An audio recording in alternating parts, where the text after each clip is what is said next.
اچھا، اعوذ باللہ من الشیطان الرجیم، بسم اللہ الرحمن الرحیم وبہ نستعین۔ وینجس الماء القلیل، قلیل پانی نجس ہو جاتا ہے۔ کل کے سبق میں تھا کہ نجس پانی پاک کیسے ہوتا ہے، اور آج ہے کہ پاک پانی نجس کیسے ہوتا ہے۔ قلیل پانی نجس ہو جاتا ہے، کہہ چکے ہیں کہ قلیل پانی کسے کہتے ہیں۔ قلیل پانی وہو مادون الکر، قلیل وہ پانی ہوتا ہے جو کر سے کم ہو، اس کو قلیل کہتے ہیں۔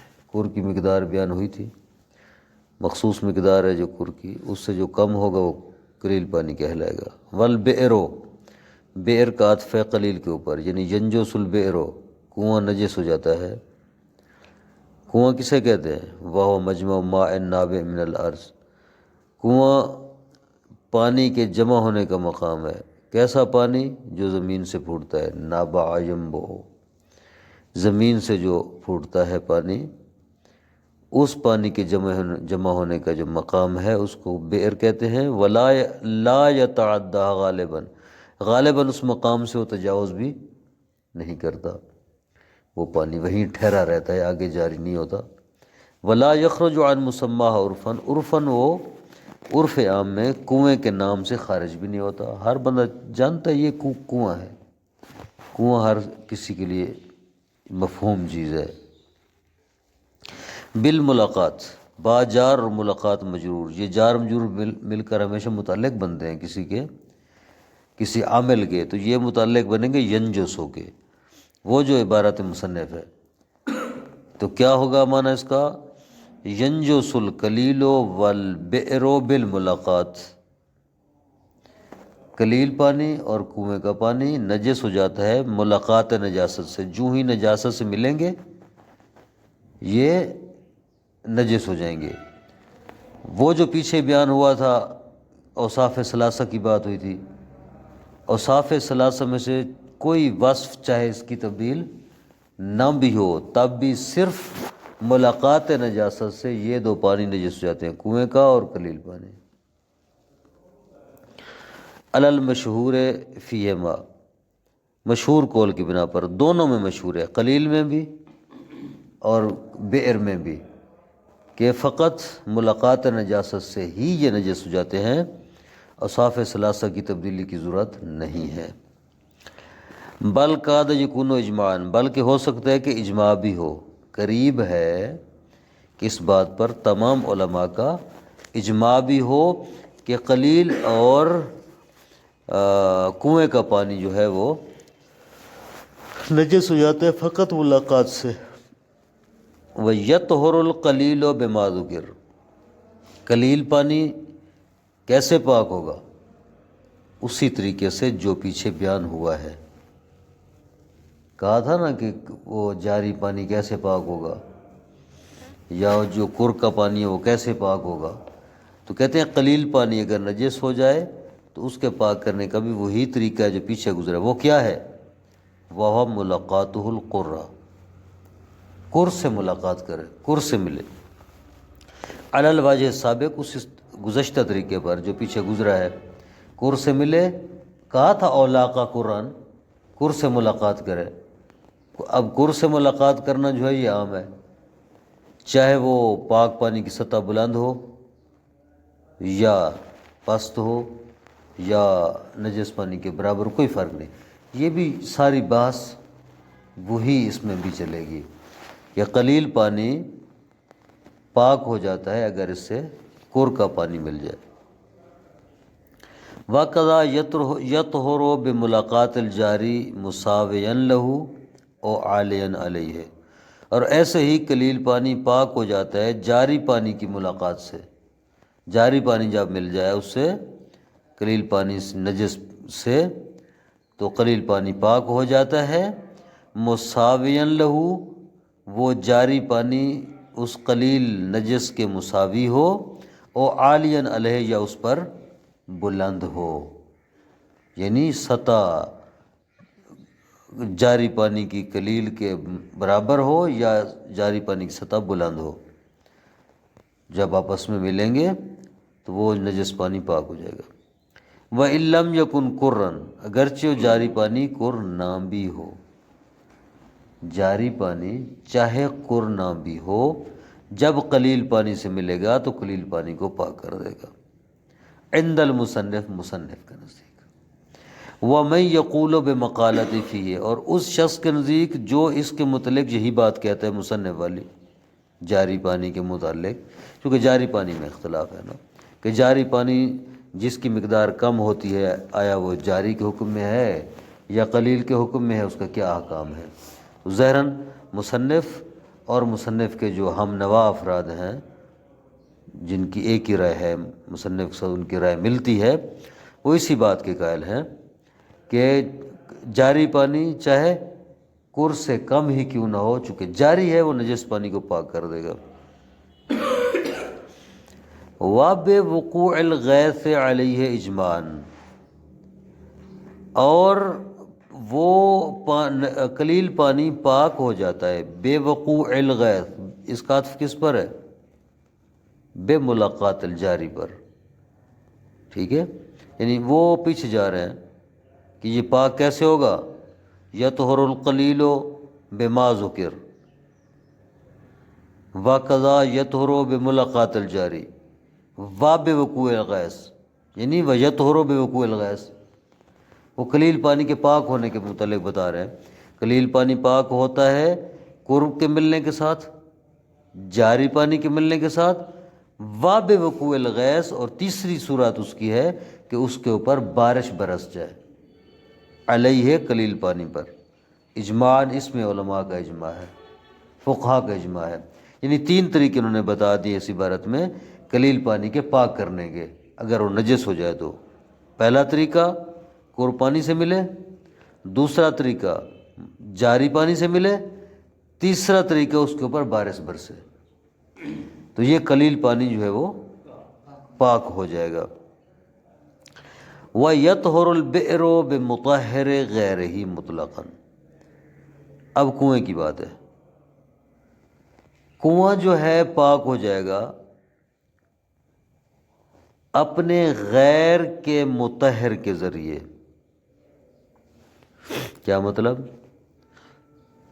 مطہر یعنی پاک کرنے والا، غیر ہی یعنی غیر البئر، بئر کے علاوہ دوسرے پانی جس طریقے سے پاک ہوتے ہیں یہ کنواں بھی اسی طریقے سے پاک ہو جائے گا۔ آگے سمجھ؟ عبارت کا مقصد مطلب واضح ہے نا؟ یطہر البئر، کنواں پاک ہو جاتا ہے اگر نجس ہو گیا ہو تو پاک ہو جاتا ہے، بے مطہر غیر ہی، کنویں کے غیر کے مطہر کے ذریعے، یعنی دوبارہ عرض کر رہا ہوں کہ کنویں کے علاوہ دوسرے پانی اگر نجس ہو جائیں تو ان کو جس طریقے سے پاک کیا جا سکتا ہے نجس کنویں کو بھی اسی طریقے سے پاک کیا جا سکتا ہے۔ تو کنویں کے غیر کون کون سے پانی تھے جن کے ابھی تک بات گزری ہے؟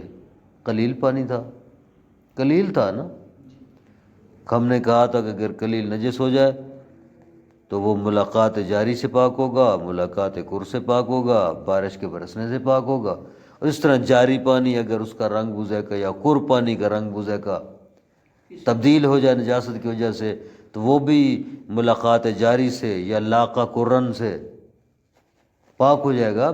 تو یہ کنویں کا پانی بھی ایسے ہی پاک ہوگا جیسے وہ پاک ہوتے ہیں۔ آگے بات سمجھ؟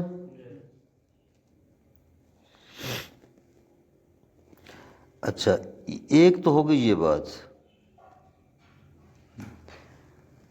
دوسری بات واب نازح جمیعہ للبعیر، وہ تو تھا کہ اس میں عین نجاست نہیں تھی،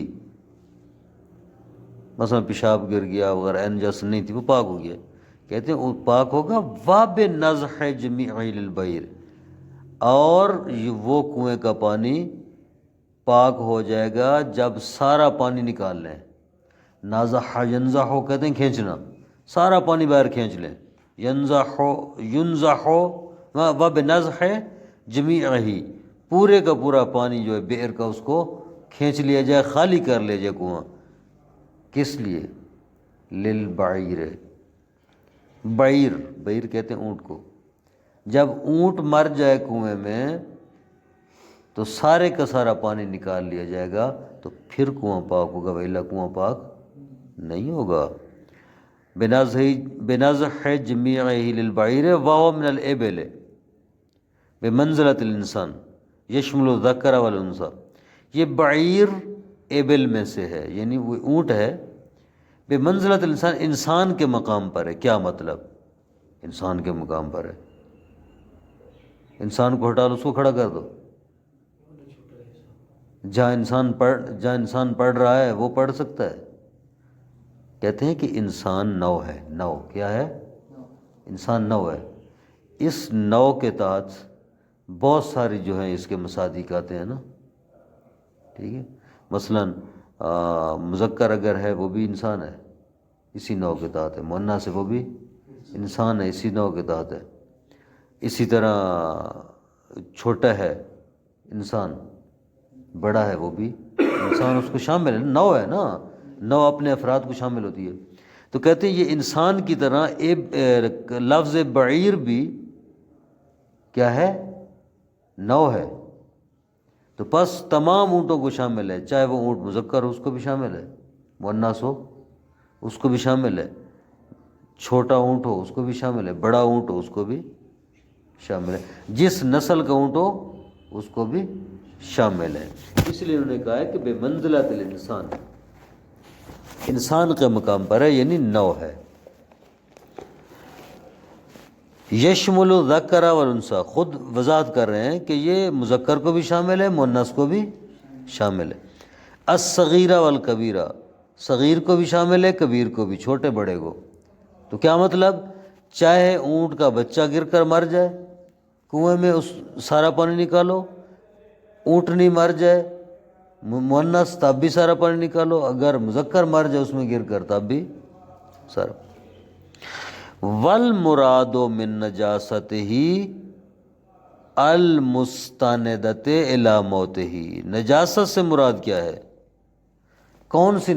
ہم جو کہہ رہے ہیں کہ اونٹ کی وجہ سے پورا پانی نکال لو، تو وہ کہتے ہیں اس کی اونٹ کی نجاست سے مراد یہ ہے کہ وہ مر جائے کنویں میں گر کر، ٹھیک ہے۔ والمراد من نجاست، نجاست سے مراد یہ ہے کہ وہ نجاست مستند ہو موت کی طرف، منسوب ہو موت کی طرف، یعنی موت کی وجہ سے وہ نجس ہوا ہو، یعنی کنویں میں گر کر مر گیا ہو۔ وَقَذَ الثَّوْرِ قِيلَ هُوَ ذَكْرُ الْبَقَرِ، اس طرح اگر ثور گر کر مر جائے کنویں میں تو بھی سارا پانی نکالو، قضا یعنی اسی طرح سارا پانی نکالو ہیں۔ ثور بتاتا ہوں، ثور قیلا کہا گیا ہے، ہوا ذکر البقر، یہ گائے کا مذکر ہے، بیل، ثور یعنی بیل۔ والاولا اعتبار اطلاق اسمہ عرفا مع ذلک، اولا کیا ہے؟ اولا یہ ہے کہ اس کا نام سادے کا ہے عرف عام میں، ٹھیک ہے، عرف عام میں نام سادے کا ہے، کہا جائے کہ یہ کیا ہے؟ بیل ہے، نام سادے کا جائے بس کافی۔ والخمر، والخمر، خمر، خمر کی وجہ سے بھی سارا پانی نکالنا واجب ہے۔ اگر شراب گر جائے تو اس قلیل ہی و کثیر ہی، تھوڑی ہو یا زیادہ، شراب گر جائے کنویں میں تو سارا پانی نکالنا واجب ہے۔ والمسکر الماء بالاصالۃ، اور اسی طرح مائع یعنی بہنے والی نشہ آور چیز، مسکر یہ نشہ آور، مائع یعنی بہنے والی نشہ آور چیز اگر گر جائے کنویں میں تو سارا پانی نکالنا واجب ہوگا۔ یہ مائع بالاصالہ، کیا مراد ہے مائع بالاصالہ سے؟ کچھ ایسی نشہ آور چیز ہوتی ہیں جو بالاصل بہنے والی نہیں ہوتی، ان کو بعد میں بہنے والا بنایا جاتا ہے، لیکن کچھ ایسی نشہ آور چیزیں ہوتی ہیں جو جب بنتی ہی ہیں تو مائع دار بنتی ہیں، بہنے والی ہوتی ہیں، مثلا جس طرح شراب ہے، فقہ ہے وغیرہ، بہنے والی چیز۔ لیکن اس کے علاوہ جو بھنگ ہے مثلا، وہ کیا ہے؟ وہ بالاصالہ بہنے والی نہیں، بالاصالہ تو ایک پودا ہے، بالاصالہ ایک پودا ہے، پھر اس کو رگڑتے ہیں، بناتے ہیں، جو بھی ان کا طریقہ کار ہوتا ہے، تو پھر بہنے والی بنتی ہے نا، یعنی بالاصالہ تو بہنے والی نہیں ہے۔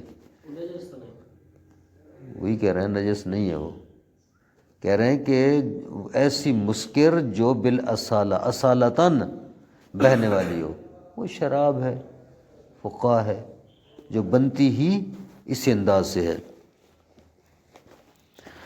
اگر ایسی گر جائے مسکر تو بھی پورا پانی نکالو۔ دم الحدث، دم حدث، حدث والا خون اگر گر جائے، اگر آگے بتا رہے ہیں کیا ہے وہ، حدث والا خون اگر گر جائے تو سارا پانی نکالنا واجب۔ وہد دم اور ثلاثہ، وہ 3 خون ہیں جو عورت کے ہیں، حیض، نفاس، استحاضہ، اس کو دم حدث کہا جاتا ہے۔ المشہور، مشہور قول کی بنا پر اس کے لیے بھی سارا پانی نکالو۔ والفقاء، فقا اگر گر جائے، فقا کہتے ہیں جو کی شراب کو،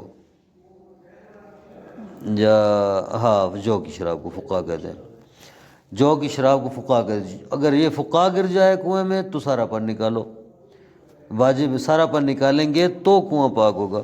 بضم الفا، فا کے ضمے کے ساتھ ہے، فقا، فقا نہیں ہے۔ وَأَلْحَقَ بِهِ الْمُصَنِّفُ بِذِكْرَ عَصِيرَ الْعِنَبِ بعد اشتداده بالغلیان قبل ذهاب ثلثه وهو بعید۔ مصنف محترم نے اپنی کتاب ذکرہ میں عصیر عنبی کو ملحق کیا ہے فقہ کے ساتھ۔ عصیر عنبی کہتے ہیں انگور کا رس، عنب انگور، عصیر رس، جوس، پانی۔ انگور کے رس کو بھی اس کے ساتھ ملحق کیے۔ کب انگور کا رس ملحق ہوگا فقہ کے ساتھ؟ کہتے ہیں بعد اشتداد بالغلیان، جب وہ گاڑھا ہو جائے جوش کھانے کی وجہ سے۔ غلیان کہتے ہیں جوش کھانا، ابلنا، ابلنے کی وجہ سے وہ اشتداد یعنی گاڑھا ہونا، وہ گاڑھا ہو جائے ابلنے کی وجہ سے، لیکن قبل ذہاب ثلث ہے، 2 ثلث کم ہونے سے پہلے۔ پڑھا ہے نا ہم نے اس میں وقت پاک تھی اسی۔ وہ بعید، لیکن کہتے ہیں اشارے کہتے ہیں کہ یہ جو حکم ہے نا یہ بعید ہے، چونکہ فقہاء کی نجاست، وہ کہتے ہیں کہ چونکہ فقہاء کی نجاست ان کے نزدیک ثابت نہیں ہے کہ فقہاء جو کی شراب نجسی ہے یا نہیں ہے شارع کے نزدیک، ٹھیک ہے نا، کیونکہ اس کی نجاست ثابت نہیں ہے، تو بہرحال یہ حکم جب نجسی نہیں ہے تو سارا پانی نکالنے کا حکم بھی نہیں ہے، ٹھیک ہے۔ جب ایک چیز نجسی نہیں ہے، ایک پاک چیز اگر کنویں میں ڈال دیں تو کوئی پانی نکالنا پڑے گا، اس کو پاک کرنے کی ضرورت ہی نہیں ہے جب نجسی نہیں ہے۔ تو بہرحال یہ ایک ہے مشہور مصنف کے نزدیک یہ مسئلہ ہے۔ وَلَمْ يَذْكُرْ هُنَا الْمَنِيُّ مِمَّا لَهُ نَفْسٌ صَائِلَةٌ، یہاں پر منی کا ذکر نہیں کیا اس جانور کی کہ جو خون جہندہ رکھتا ہے، بل مشہور فی ذالک، لیکن منی کے متعلق بھی مشہور یہی ہے علماء کے درمیان کہ اگر گر جائے کنویں میں تو سارا پانی نکالنا پڑے گا۔ وَبِهِ قَاطَعَ الْمُصَنِّفُ فِي الْمُخْتَصَرَّيْن، مصنف نے اپنی 2 مختصر کتابوں میں، مختصرین 2 مختصر کتاب مصنف نے اسی حکم کا قطعی طور پر یہ حکم بیان کیا ہے کہ اگر منی گر جائے کنویں میں تو سارا پانی نکالنا ضروری ہے۔ مختصرین 2 مختصر کتابوں سے کیا مراد ہے؟ بیان اور دروس، یہ مصنف کی 2 مختصر کتابیں مختصرین جن کو کہا جاتا ہے، چھوٹی کتابیں ہیں کیونکہ ذکرہ کی نسبت یہ مختصر ہیں، چھوٹی ہیں، خلاصہ ہے، تو اس لیے ان کو مختصرین کہا جاتا ہے۔ وَنَاسَبَهُ فِي الذِّكْرِ الْمَشْهُورِ، لیکن ذکرہ میں مصنف نے اسی حکم کی نسبت دی ہے مشہور کی طرف، یعنی ذکرہ میں کہا ہے کہ مشہور علماء اس بات کے قائل ہیں کہ اگر منی گر جائے کنویں میں تو سارا پانی نکالو، مُعْتَرِفًا فِيهِ بِعَدَمِ النَّص، در حالانکہ یہ بھی اعتراف کیا ہے مصنف نے ذکرہ میں کہ اس کے اوپر کوئی نص موجود نہیں ہے۔ کہتے ہیں کہ لعلہ السبب فی ترک ہونا، شاید یہی وجہ ہو کہ مصنف نے جہاں پر اس کو چھوڑ دیا ہے، یہاں پر منی کا ذکر نہیں کیا کیونکہ نص موجود نہیں ہے۔ لیکن دم الحدث کذالک، لیکن شارح فرماتے ہیں کہ دم حدث کا بھی تو وہ بھی تو یہی ہے، اسی طرح ہے دم حدث کے متعلق بھی تو کوئی نص وارد نہیں ہوئی، اس کو یہاں پر ذکر کر دیا ہے۔ یا تو منی کو بھی ذکر کرتے یا دم حدث کو ذکر نہ کرتے، نص تو دونوں کے متعلق نہیں تھی، نہ اس کے متعلق نہ اس کے متعلق، اس کو ذکر نہیں کیا جس کو ذکر کیا، یا اس کو ذکر نہ کرتے یا اس کو ذکر کرتے۔ تو فلا وجہ لافراد، بس کوئی وجہ نہیں تھی کہ مصنف جداگانہ اس کو ذکر کر رہے ہیں اور اس کو ذکر نہیں کر رہے، جبکہ دونوں کے متعلق نص تو ہے نہیں، یا دونوں کو ذکر نہ کرتے یا دونوں کو ذکر کرتے۔ وَإِجَابُ الْجَمِيعِ لِمَا لَا نَصَّ فِيهِ يَشْمُلُهَا، اور سارے کا سارا پانی جو ہے نکالنا، سارے پانی کے نکالنے کا واجب ہونا، لما ان چیزوں کے لیے ہے، لا نص فیہ جن میں نص موجود نہیں، یعنی وہ نجاستیں ہیں جن نجاستوں کے لیے نص موجود نہیں ہے۔ علماء کے درمیان مشہور یہی ہے کہ ان کے لیے سارا پانی نکالو۔ ٹھیک ہے، کیا کہنا چاہ رہے ہیں؟ ہمارے پاس روایات دو قسم کی ہیں کنویں کے نجس ہونے کے متعلق، اس کو کیسے پاک کیا جائے۔ دو قسم کی روایات ہیں، دو قسم کی مطلب ہے یہ چیزیں ہیں۔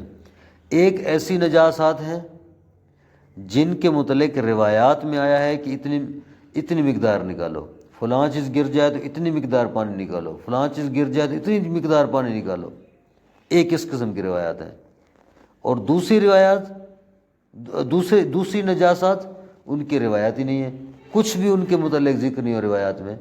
تو علماء کہتے ہیں جن نجاسات کے متعلق روایات آئی ہیں اور ان میں مقدار نزح الماء ذکر ہوئی ہے، پانی کو نکالنے کی مقدار، وہ تو اسی روایت پر عمل کیا جائے گا۔ لیکن جن نجاسات کے متعلق کوئی روایت نہیں آئی اور پانی نکالنے کی مقدار کو ذکر نہیں کیا گیا، تو ان نجاسات کے لیے ضروری ہے کہ پورے کا پورا پانی نکالنا پڑے گا۔ تو یہی بات یہاں پر کر رہے ہیں کہ جب منی اور دم حدث کے لیے روایت وارد نہیں ہوئی، نص وارد نہیں ہوئی، تو جس چیز کے لیے نص وارد نہ ہو اس کے لیے سارے کا سارا پانی نکالنا ضروری ہے۔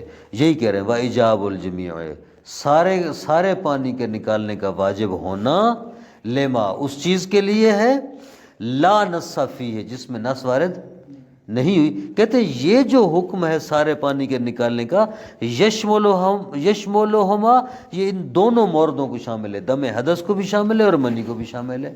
کیوں؟ کیونکہ لعدم النص فیہما، ان دونوں میں نص وارد نہیں ہوئی۔ والظاہر ہونا حصر المنصوص بالخصوص، اور ظاہر یہی ہے کہ یہاں پر مصنف نے صرف انہی موارد کو ذکر کیے ہے جن کے متعلق بالخصوص نص وارد ہوئی ہے، باقی کو مصنف نے چھوڑ دیا ہے۔ صلی اللہ علی محمد وآلہ وسلم۔